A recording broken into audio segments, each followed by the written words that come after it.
Good morning mga kachabs, nandito pa rin tayo sa Tagkawayan, Quezon. Thank you God at di mo kami pinapabayaan sa araw-araw. Malaki man o maliit ang biyayang dumating, kami po nagpapasalamat.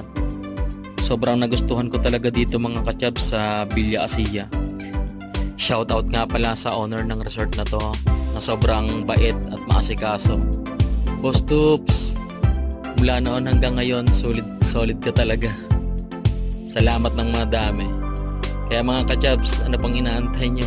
Tara, pasyalan nyo na para makita nyo yung ganda ng Villa Asia Beach Resort, Tagkawayan, Quezon. Saka safe dito mga kachabs kapag naligo kayo sa dagat kasi may harang. Kung napapansin nyo yung likuran ko, may net. Di basta-basta makakapasok yung tikya.